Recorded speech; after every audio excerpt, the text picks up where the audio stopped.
Shalom umat Tuhan GBI Cempaka Mas, kembali lagi kita beribadah di minggu hari ini. Dan saya percaya bahwa tangan Tuhan tetap menyertai kita semua dimanapun Anda berada. Dan saya juga berdoa, kami semua juga berdoa supaya kita semua tetap dalam lindungan Allah yang Maha Kuasa. Saya menggerakkan kita semua, siapkan hati kita pagi hari ini, tubuh, roh, jiwa dan pikiran kita untuk kita mendengarkan firman Allah, mempersiapkan hati kita untuk memuji dan menyembah Tuhan. Tuhan Yesus memberkati.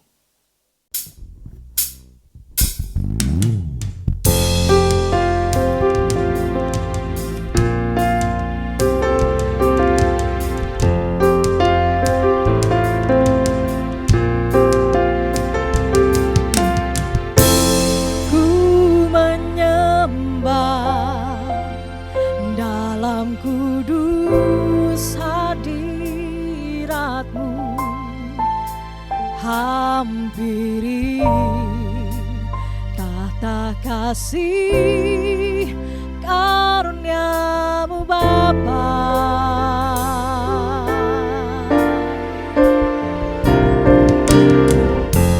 Kekuatanku hanya dalam hadirat-Mu, Yesusku. Kaulah segalanya.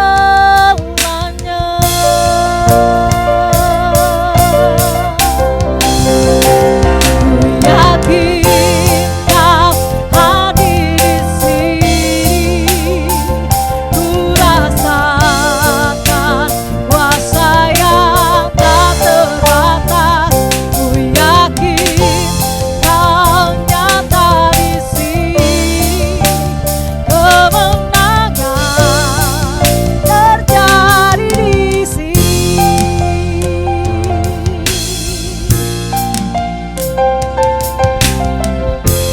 Ku menyembah dalam kudus hadirat-Mu. Hampiri tahta kasih karunia-Mu Bapa.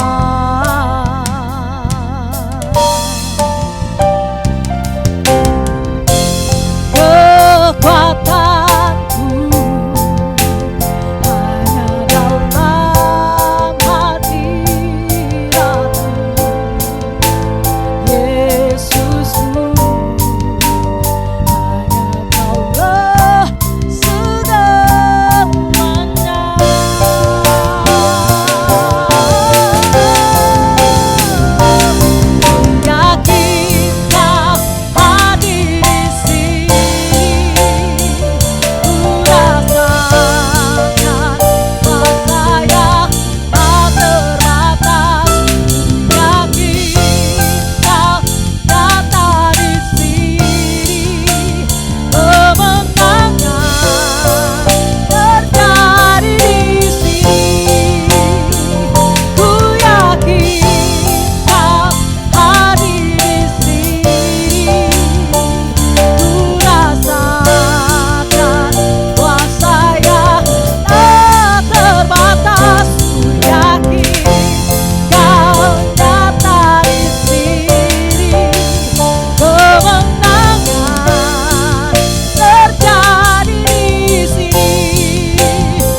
Baik, Bapak Ibu Saudara sekalian, Shalom. Kita berdoa sebelum kita mendengar kebenaran firman Tuhan.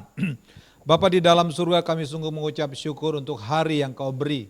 Hari ini kami percaya adalah hari yang diberkati, hari yang penuh sukacita, hari yang penuh dengan kekuatan, di mana kami akan mengalami Tuhan selalu dalam kehidupan kami. Urapi kami semua dimanapun kami berada. Kasih dan anugerahnya mengalir dalam kehidupan kami. Diberkatilah orang yang mengandalkan Tuhan. Dalam nama Yesus kami berdoa. Amin. Saudara yang dikasihi Tuhan, berjumpa lagi dalam ibadah online GB Cempaka Mas. Saya berdoa dan berharap Bapak Ibu Saudara tetap sehat, tetap kuat, tetap percaya bahwa Tuhan selalu menyertai, melindungi kita dimanapun kita berada. Nah, saudara yang dikasihi Tuhan, pagi hari ini kita akan membaca satu ayat firman Tuhan yang terambil dari kitab Amsal 18 ayat yang ke-14. Amsal 18 ayat yang ke-14, Bapak Ibu boleh buka di rumah masing-masing. Dikatakan demikian, orang yang bersemangat dapat menanggung penderitaannya, tapi siapa yang akan memulihkan semangat yang patah? Sekali lagi, orang yang bersemangat dapat menanggung penderitaannya, tetapi siapa yang akan memulihkan semangat yang patah? Nah, saya kasih tema minggu hari ini, tetap jaga semangat di musim pandemi ini. Saudara kita perlu jaga semangat. Ini penting sekali karena kita baca tadi dalam Amsal 18 ayat 14, tetapi siapa yang akan memulihkan semangat yang patah? Kalau semangat kita sudah patah, hilang harapan, jadi putus asa, gampang kecewa, gampang sakit hati, kemudian gampang penyakit menyerang saudara dan saya, rumah tangga jadi rusak. Oleh sebab itu saudara, saya mau kasih tahu kepada kita dimanapun Bapak Ibu berada, bahwa hidup kita ini dinamis. Ada waktu-waktunya seperti kita pengkhotbah, ada waktu kita bertemu, ada waktu kita berpisah, ada waktunya kadangkala Tuhan izinkan masalah, ada waktu kita bersuka cita, tetapi semuanya itu kembali kepada keputusan kita menghadapi segala situasi. Kita mesti tetap bersemangat. Memang semangat itu bisa turun naik, apalagi di musim-musim pandemi seperti ini ya. Kita serba dibatasi atau istilahnya lockdown, bahkan dampaknya itu meluas sekali ya, terutama di bidang ekonomi. Kita tahu banyak orang-orang yang dirumahkan, gaji pun dipotong, dan itu berpengaruh sekali kepada keluarga kita. Oleh sebab itu sebagai anak-anak Tuhan, kita harus bagaimana memanage kehidupan kita, memanage juga semangat kita, memanage keluarga kita. Temukan solusi-solusi bersama dengan Tuhan dan keluarga kita. Cari mungkin bisnis-bisnis kecil, di mana sekarang ini bisnis online itu sangat luar biasa sekali. Dan sekaligus saudara berdoa supaya bersama dengan Tuhan, saudara dan saya temukan ya apa yang harus kita kerjakan dalam situasi seperti ini. Mungkin Bapak Ibu bisa tadinya hobi masak ya, bikinlah makanan, berjual. Nah, itu salah satu solusi untuk membangkitkan semangat kita. Tapi juga poin pentingnya kembali kepada diri kita sendiri adalah menjaga semangat. Jangan sampai semangat kita ikut Tuhan mundur, jangan sampai semangat kita patah, jangan sampai semangat kita lemah. Kita mesti tetap kuat. Nah, oleh sebab itu bagaimana supaya kita tetap kuat bisa menjaga semangat? Apa yang harus kita lakukan sebagai orang percaya ya? Ini yang harus kita lakukan. Yang pertama, kita membaca dari kitab Yesaya 40. Bapak Ibu boleh buka dengan saya. Yesaya 40 ayat 28-29, ini yang pertama. Dikatakan, saya baca buat saudara, tidakkah kau tahu dan tidakkah kau dengar, Tuhan ialah Allah yang kekal, yang menciptakan bumi dari ujung ke ujung. Ia tidak menjadi lelah, Tuhan tidak menjadi lelah, dan tidak menjadi lesu, tidak terduga pengertiannya. Dia, Tuhan, memberikan kekuatan kepada yang lelah, dan dikatakan dan menambah semangat kepada yang tiada berdaya. Saya mau katakan kepada Bapak Ibu Saudara sekalian, harus tetap menjaga semangat. Nah, bagaimana supaya kita bisa menjaga semangat, supaya ada kehidupan dalam hidup saudara dan saya. Yang pertama, dari pembacaan Yesaya 40 ayat 28-29, itu kita harus menempel kepada Tuhan. Ya, kita harus menempel kepada Tuhan. Yesaya berkata, tidakkah kau tahu, tidakkah kau dengar, Tuhan ialah Allah yang kekal, yang menciptakan bumi dari ujung ke ujung. Ia tidak menjadi lelah. Tuhan yang kita sembah bukan manusia. Tuhan tidak pernah lelah. Saudara dan saya, kita biasa lelah karena kita punya keterbatasan dalam kehidupan. Dan dikatakan Tuhan itu tidak menjadi lesu. Bahkan Dia, Tuhan, memberikan semangat kepada orang-orang yang lelah. Saudara, mungkin hari-hari ini kau letih lesu, berbeban berat karena masalah. Saya mau katakan kembali kepada saudara, jangan pernah patah semangat. Untuk supaya tidak patah semangat, nempel sama Tuhan. Kalau saudara pergi ke toko parfum, saudara mungkin gak beli parfum, tapi waktu saudara masuk ke toko parfum, ada aroma parfum yang menempel kepada saudara. Mungkin saudara tanya ke yang jaga toko parfumnya, ngobrol tentang parfum, ya, walaupun saudara tidak beli, tapi aroma parfum yang ada di sekitar toko tersebut akan nempel kepada saudara. Nah, dikatakan dalam Yesaya 40 ayat 28 itu, ya, tidakkah kau tahu dan tidakkah kau dengar, Tuhan ialah Allah yang kekal, yang menciptakan bumi dan ujung ke ujung. Ia tidak menjadi lelah, ia tidak menjadi lesu, dan tidak terduga pengertiannya, dan memberikan kekuatan, kepada yang lelah. Hari-hari ini saya berdoa, kalau engkau lelah, datang kepada Tuhan, nempel kepada Tuhan, engkau tidak akan lelah, bahkan Dia sanggup memberikan semangat yang baru. Seperti ilustrasi yang saya berikan kepada saudara tadi.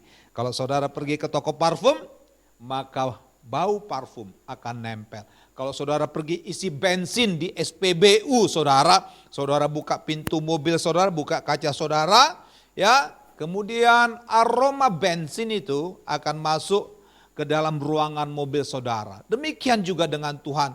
Kalau saudara nempel kepada Tuhan, maka semangat yang baru yang datang dari surga akan mempengaruhi hati dan pikiran Bapak dan Ibu dimanapun saudara berada. Saya berdoa pagi hari ini, saudara kalau nempel dengan Tuhan, kekuatan Tuhan akan masuk dalam kehidupan saudara. Saudara akan menjadi kuat, saudara akan menjadi disegarkan kembali oleh kekuatan roh Tuhan yang ada di dalam saudara. Daud berkata begini saudara, di dalam kitab Mazmur, ya, Mazmur 27 ayat 13-14, Daud pun berkata begini, sesungguhnya kata Daud, aku percaya akan melihat kebaikan Tuhan di negeri orang-orang yang hidup. Nantikanlah Tuhan, kuatkanlah dan teguhkanlah hatimu. Ya, nantikanlah Tuhan. Daud pun selalu mengharapkan pertolongan Tuhan. Daud nempel kepada Tuhan, maka dia akan melihat kebaikan Tuhan di negeri orang hidup. Saudara dan saya masih hidup bukan? Saudara percaya ada kekuatan yang baru kalau saudara nempel kepada Tuhan. Jadi kekuatan yang baru, semangat yang baru kalau kita nempel kepada Tuhan. Seperti Yesaya 40 ayat 8. Saudara ini kembali yang dikasih Tuhan. Kembali hanya Tuhan yang memberikan kekuatan dan semangat yang baru. Amin. Nah, yang kedua, apa yang harus kita lakukan sebagai orang percaya, ya, supaya kita memiliki tetap semangat? Dalam 2 Tawarik 15, kita akan membaca dari 2 Tawarik 15 ayat yang ke-7 dan ke-8. Dikatakan begini, saya baca buat saudara dan Bapak Ibu di rumah. Ayat 7 dan 8 dikatakan, tetapi kamu ini kuatkanlah hatimu, jangan lemah semangatmu, karena ada upah bagi usahamu. Ketika Asa mendengar perkataan nubuat yang diucapkan oleh Nabi Azaria bin Oded itu, Dikatakan begini, setelah ini mendengar, ia menguatkan hatinya dan menyingkirkan dewa-dewa kejijikan dari seluruh tanah Yehuda dan Benyamin dan dari kota-kota yang direbutnya di pegunungan Efraim. Ia memperbaharui mezbah Tuhan yang ada di depan balai bait suci Tuhan. Yang kedua, cari atau dapatkan suara Tuhan, maka akan memiliki semangat yang baru. Amin. Cari dan dapatkan suara Tuhan, maka saudara akan mendapatkan kekuatan yang baru. Engkau yang letih, lesu dan berbeban berat, dengar suara Tuhan, dengar firman Tuhan, maka kekuatan yang baru akan masuk. Apa yang terjadi dengan bangsa Israel pada saat itu? Kembali dalam 2 Tawarik 15 ayat yang keempat dikatakan begini, tetapi dalam kesesakan, waktu itu pun bangsa Israel mengalami kesesakan. Seperti hari-hari ini, Bapak, Ibu, Saudara dan saya mengalami kesesakan di bidang ekonomi, ketakutan yang ada di mana-mana. Dikatakan tetapi dalam kesesakan mereka berbalik kepada Tuhan, Allah orang Israel. Mereka mencarinya dan ia berkenan ditemui oleh mereka. Pada zaman itu tidak dapat orang pergi dan pulang dengan selamat karena terdapat kekacauan yang besar di antara segenap penduduk daerah-daerah. Artinya sama seperti kita hari-hari. Kita tidak bebas pergi kemana-mana, ya. Kita tidak nyaman hidup hari-hari ini, ya. Pemerintah kita memberikan keputusan new normal. Tadinya normal, saudara punya uang, bebas belanja. Sekarang nggak bebas belanja. Walaupun saudara punya uang, masuk mall, udah umur gocap, sudah umur 50, saudara perlu di screening dulu, ya. Nggak bebas seperti bangsa Israel. Pada saat itu terjadi kesesakan, orang-orang nggak boleh bebas masuk keluar. Sama dengan sekarang, kadang-kala mau ke rumah sakit pun, ya, ke rumah sakit pun orang ketakutan. Sebab apa? Katanya banyak virus-virus yang bertebaran di sana. Saudara, tadinya kita bebas nongkrong di kafe, malam minggu misalkan, ya, semalam orang pergi dengan keluarga, makan, minum bersama keluarga, bersama opa, oma dan segala keluarga diundang. Tapi hari-hari kita tidak bebas lagi, saudara, ya. Kita tidak bisa bebas keluar masuk lagi. Ada persoalan, ada masalah. Dalam situasi yang tidak nyaman ini, ada Nabi Tuhan Obed yang dihinggapi oleh Roh Allah dalam ayat yang pertama itu, sehingga ia berkata kepada bangsa Israel, kamu harus mencari Tuhan, dikatakan demikian seperti dalam ayat yang ke-7, tetapi kamu ini kuatkanlah hatimu, jangan lemah semangatmu, karena ada upah bagi usahamu. Ada perkataan profetik, ada perkataan iman yang keluar dari mulut sang nabi Oded Azaria tersebut. Dan dampaknya luar biasa. Asa sebagai raja meresponi suara Tuhan melalui Nabi Oded. Ada kekuatan yang baru. Dia terima perkataan iman itu. Dikatakan begini, ketika Asa mendengar perkataan nubuat orang yang diucapkan oleh Nabi Azaria bin Oded, ia menguatkan hatinya. Kalau kita dengar perkataan iman yang membangun iman kita, menjadi rema dalam kehidupan kita, saudara dan saya akan menjadi kuat. Bagaimana supaya semangatmu jangan lemah? Dengar perkataan firman, renungkan firman Tuhan. Maka seperti pemazmur berkata, hidupmu akan seperti pohon yang ditanam di tepi aliran air, yang tidak pernah mengalami masa kering. Apa saja yang diperbuatnya pasti berhasil. Ya, percayalah, ada waktu-waktunya. Tuhan izinkan masalah, tapi Tuhan pun sanggup memberikan solusi dan jalan keluar bagi setiap persoalan, bagi sakit penyakitmu, bagi masalah ekonomi. Tuhan kita, Tuhan yang sanggup untuk menolong saudara dan saya. Dimanapun engkau berada, Tuhan tidak terbatas ruang, waktu, dan tempat. Itu yang kedua. Yang ketiga, ini yang terakhir saudara, Amsal 15 ayat yang ketiga. Amsal 15 ayat yang ketiga dikatakan demikian. Poin yang ketiga. Amsal 15 ayat yang ke-13 maksud saya. Amsal 15 ayat 13. Hati yang gembira membuat muka berseri-seri, tetapi kepedihan hati mematahkan semangat. Sekali lagi, hati yang gembira membuat muka berseri-seri. Coba lihat kiri kanan saudara, mukanya berseri-seri atau bersegi-segi. Tetapi kepedihan hati mematahkan semangat. Poin yang ketiga, saya mau katakan kepada saudara, jangan besarkan masalah. Katakan kepada suamimu, katakan kepada istrimu, jangan besarkan masalah. Masalah itu selalu ada dalam kehidupan kita. Apalagi seperti dalam 2 Timotius 3, firman Tuhan berkata di akhir-akhir zaman ada masa-masa yang sukar. Kita sedang masuk masa-masa yang sukar hari-hari ini. Keadaan zaman yang tidak menentu, ya.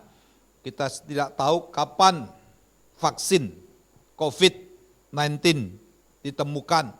Sehingga kita punya keterbatasan. Hari-hari ini juga kita bisa melihat aslinya orang. Orang tersebut, ya, aslinya kelihatan baik atau tidak hari-hari ini, ya. Penuh kasih atau tidak. Nah, hari-hari ini Tuhan lihat, ya. Kemudian orang-orang semakin hari semakin egois, tidak peduli dengan orang lain. Gereja harus keluar menjadi berkat. Yang setuju katakan yes. Ya, kita lihat sekarang moral manusia semakin hari semakin rusak. Di musim yang susah ini ada orang yang mengail di air yang keruh. Ada juga, saudara, ya. Inilah keadaan zaman yang sangat susah. Hari-hari ini semakin hari semakin sukar. Manusia terjebak dalam situasi yang tidak nyaman. Kembali bagaimana kita memiliki respon. Saudara, kalau saudara berfokus kepada masalah, kemudian saudara perbesar masalah, saudara akan cepat capek. Imun saudara akan cepat rusak, saudara. Nah, Tuhan mau jangan besarkan masalah, tapi besarkan Tuhan di atas masalahmu. Ada Tuhan yang datang selalu, yang ada dalam kehidupan saudara. Dia hadir dalam kehidupan saudara. Nah, saudara, kalau kita terjebak dengan masalah, memperbesar masalah, hatimu gampang pedih. Waktu hatimu pedih, engkau gampang putus asa, engkau gampang kecewa, semangatmu patah, penyakit gampang masuk dalam kehidupan saudara. Saudara, mari lawan semuanya itu. Bagaimana cara melawan itu? Saudara, mungkin kita perlu juga membuat komunitas. Komunitas dengan anak-anak Tuhan yang saling menguatkan semangat. Kalau engkau punya persoalan, engkau punya masalah, engkau sudah berdoa kepada Tuhan, mungkin bisa sharing dengan kakak rohanimu, ya, dengan teman seimanmu, ya, cari orang-orang yang kau bisa percayai. Kemudian juga mungkin kau harus rileks juga hari-hari ini. Dengan duduk tenang terletaklah kekuatanmu. Bersama dengan Tuhan engkau akan kuat. Mungkin engkau keluar dari rumahmu jam-jam 9 pagi, engkau berjemur, engkau berolahraga sebentar, akan mendapatkan sinar matahari sehingga peredaran darah kita bisa lancar, semangat yang baru keluar. Dan kagumi karya Tuhan. Saya kadangkala kalau patah semangat, ya, saya mengagumi karya Tuhan. Pada saat engkau olahraga jam 8 atau jam 7 pagi, engkau melihat taman, ada bunga yang bagus. Engkau bisa bilang, Tuhan, betapa luar biasanya bunga ini. Engkau lihat burung, ya, Alkitab pun berkata, burung tidak, apa dikatakan? Ya, Tuhan pelihara burung tersebut. Dia tidak cari, makan Tuhan sudah siapkan. Selalu ada jalan keluar. Itu memberikan semangat kepada saudara. Jadi kesimpulannya, saudara, bagaimana untuk menjaga tetap semangat? Yang pertama, saudara tetap harus nempel kepada Tuhan. Nempel kepada Tuhan. Ya, kalau ini Tuhan, saudara nempel. Maka waktu engkau nempel kepada Tuhan, maka ide-ide yang baru, ide-ide yang dari surga akan nempel kepada pikiran saudara. Kalau ini Tuhan, dia Bapa kita, dia sumber kehidupan, maka sumber berkat pun akan nempel ke kantong saudara. Caranya Tuhan punya banyak cara untuk memberkati anak-anak Tuhan. Kalau engkau sakit dan dokter sudah putus asa, engkau nempel sama Tuhan. Ada waktunya Tuhan sanggup menyembuhkan. Bahkan Lazarus yang mati pun ada kuasa kebangkitan kalau kita nempel kepada Tuhan. Yang kedua, dapatkan suara Tuhan, dapatkan rema daripada firman Tuhan. Waktu engkau dapat rema dari firman Tuhan, engkau akan menjadi kuat di dalam Tuhan. Yang ketiga, yang terakhir, jangan besarkan masalah, tapi besarkan Tuhan di atas segala-galanya. Saya percaya saudara pasti diberkati Tuhan dan saudara tetap semangat. Mari kita berdoa di rumah masing-masing. Kalau engkau bersama istrimu, engkau bersama suamimu, bersama anakmu, pegangan tangan. Mari kita berdoa, angkat hatimu. Bapa, di dalam nama Tuhan Yesus, kami percaya orang-orang yang nempel kepada Tuhan akan mendapatkan kekuatan baru, akan mendapatkan kesegaran, akan mendapatkan kuasa daripada kuasa kebangkitan Kristus Yesus itu. Bahkan juga orang-orang yang mencari Tuhan, yang melekat kepada Tuhan akan selalu dengar-dengaran akan suara Tuhan. Waktu kami mendengar suara Tuhan, itu menjadi kekuatan yang dinamis, yang membangkitkan gairah kami, supaya kami tetap semangat melekat kepada Tuhan. Pasti ada jalan keluar dalam kehidupan kami. Aku berdoa di dalam nama Tuhan Yesus. Tuhan, setiap anak-anak Tuhan yang mengalami persoalan, menghadapi masalah, bahkan sedang sakit di rumah atau di rumah sakit oleh kuasa bilur-bilur Yesus, jangan besarkan masalahmu. Tuhan Yesus sanggup menyembuhkan sakit penyakitmu, sebab Tuhan, Dia Allah di atas segala Allah. Dia sanggup menjamah, Dia sanggup memberkati saudara dan saya. Aku berdoa di dalam nama Yesus. Tuhan, tangan-Mu yang tidak terbatas oleh ruang, waktu, jamalah anak-anak-Mu. Mereka yang sedang membutuhkan pengharapan, Kau berikan pengharapan-pengharapan yang baru. Ada breakthrough yang keluar melalui inspirasi-inspirasi yang Tuhan berikan kepada mereka. Pertemukan anak-anak Tuhan dengan orang-orang yang tepat untuk memberkati usaha, untuk memberkati pekerjaan, bahkan juga ada ide-ide yang segar yang datang dari surga, sehingga memberikan kekuatan dan semangat yang baru. Aku berdoa di dalam nama Yesus, semua yang lemah dikuatkan, semua yang berputus asa diberikan kekuatan yang baru. Di dalam nama Yesus Kristus, haleluya, amin. Selamat hari Minggu. Saya percaya semua diberkati Tuhan berlimpah-limpah. Pada edisi Voice of Pentecost kali ini kita membahas tentang persembahan perjanjian atau covenantal offering. Menurut saudara, apakah perlu kita memberikan persembahan? Jika terjadi situasi seperti kehilangan pekerjaan, sakit, musibah atau bencana, dan lain-lainnya, apalagi di saat seperti ini yang masih pandemi COVID-19, perlukah kita memberi persembahan? Sesungguhnya Alkitab menyatakan memberikan persembahan tidak terpisahkan dari kehidupan orang percaya.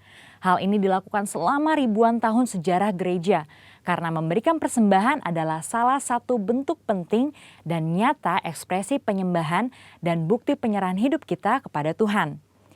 Oleh karena itu, penting untuk mempunyai dasar pengertian yang benar tentang memberikan persembahan walaupun di tengah situasi sulit, untuk menjadi fondasi yang kuat dalam menjalankan penyembahan dan bukan karena mampu atau tidaknya menurut pandangan kita sendiri. Sekarang mari kita telusuri tentang covenantal offering. Apa itu? Covenantal offering adalah persembahan karena perjanjian hubungan manusia kepada Tuhan.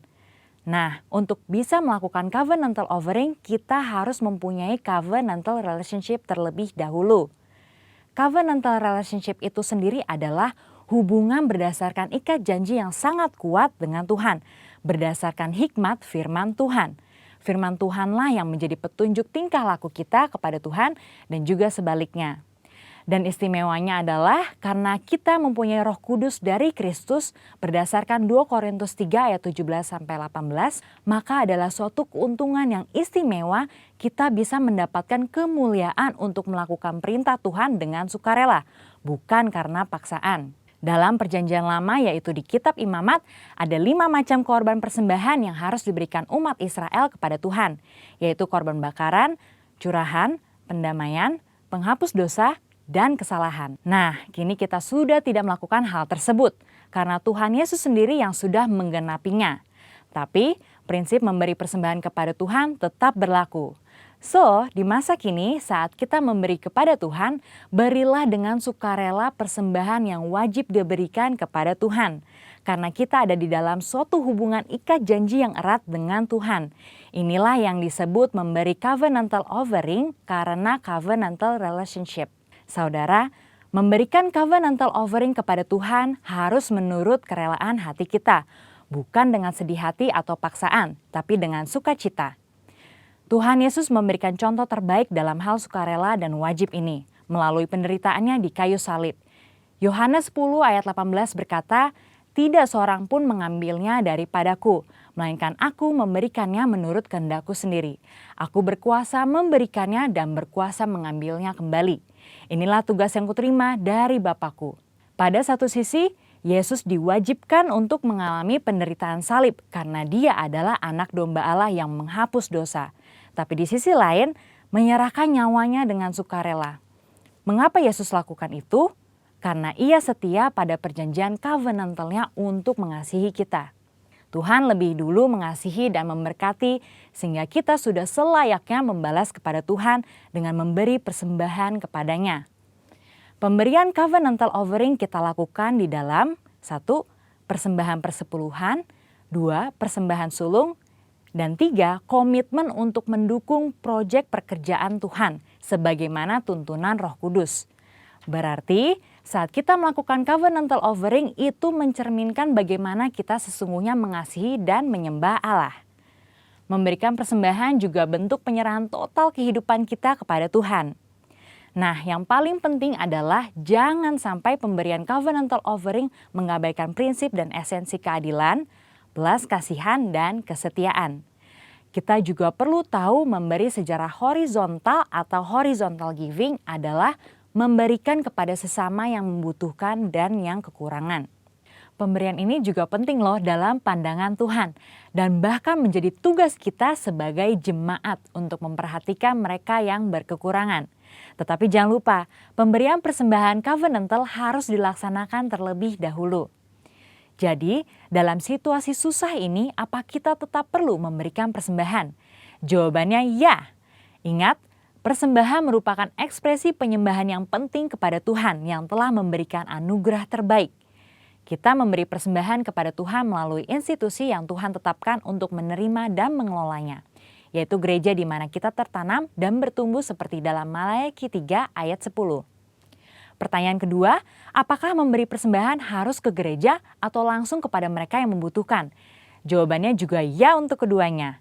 Karena gereja adalah wadah nomor 1 yang Tuhan gunakan untuk menyatakan kepedulian kita dan menyatakan kasih Tuhan kepada dunia dan sesama. Saudara juga boleh memberikan bantuan secara langsung kepada yang membutuhkan sesuai tuntunan Roh Kudus. Perlu diingat, dengan memberi persembahan kepada Tuhan, itu akan melatih iman kita untuk mengandalkan Tuhan senantiasa. Dan memberi akan melatih sikap kita sebagai seorang pengelola, bukan pemilik. Mari kita jaga hubungan dengan Tuhan apapun yang terjadi. Berikan kepada Tuhan persembahan covenantal offering, karena Tuhan sudah lebih dahulu memberkati dan membawa kita masuk dalam covenantal relationship dengannya. Jadi, tunggu apa lagi? Mari kita memberi persembahan dengan sukacita. Kita diberkati untuk menjadi berkat bagi orang lain. Tuhan Yesus memberkati. Amin.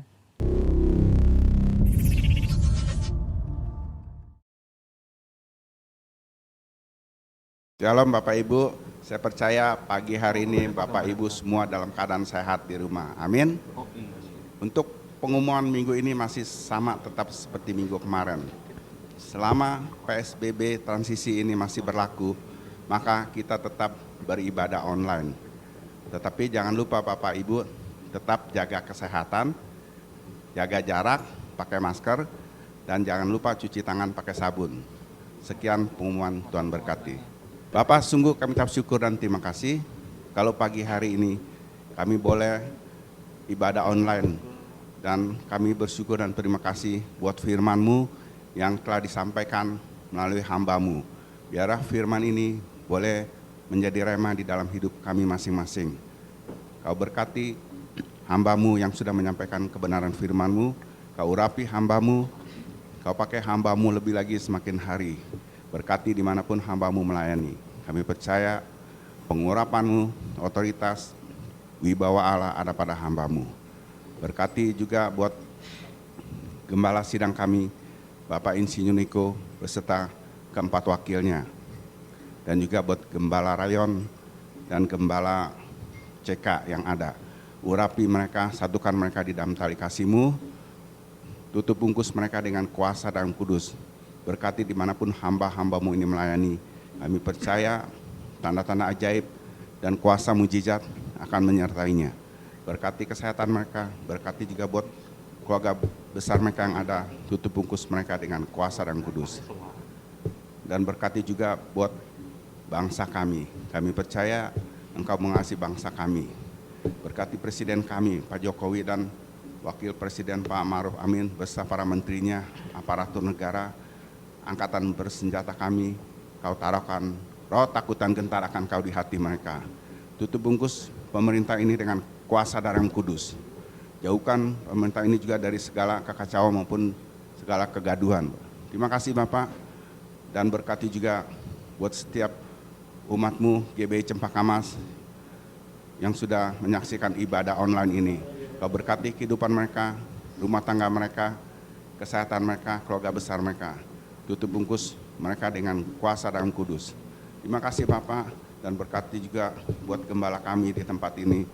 Kau urapi hamba-Mu Pak Fernando, Kau pakai hamba-Mu lebih lagi semakin hari, berkati dimanapun hamba-Mu melayani. Kami percaya tanda-tanda ajaib, kuasa mujizat akan menyertainya. Terima kasih Bapak, dan sebentar kami akan mengakhiri ibadah online ini. Dan sebelum kami akhiri, kami akan menerima berkat melalui hamba-Mu. Kita sudah selesai ibadah kita pagi hari ini. Mari angkat kedua tangan saudara, kita akan terima berkat dari Tuhan kita.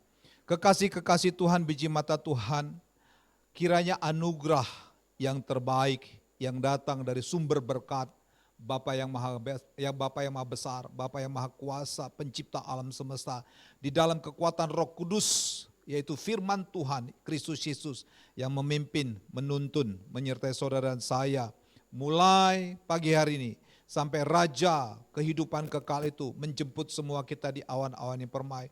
Yang berbahagia, bersukacita, sama-sama katakan amin. Tuhan Yesus memberkati saudara, doa saya. Bapa mengasihi saudara. Haleluya, amin.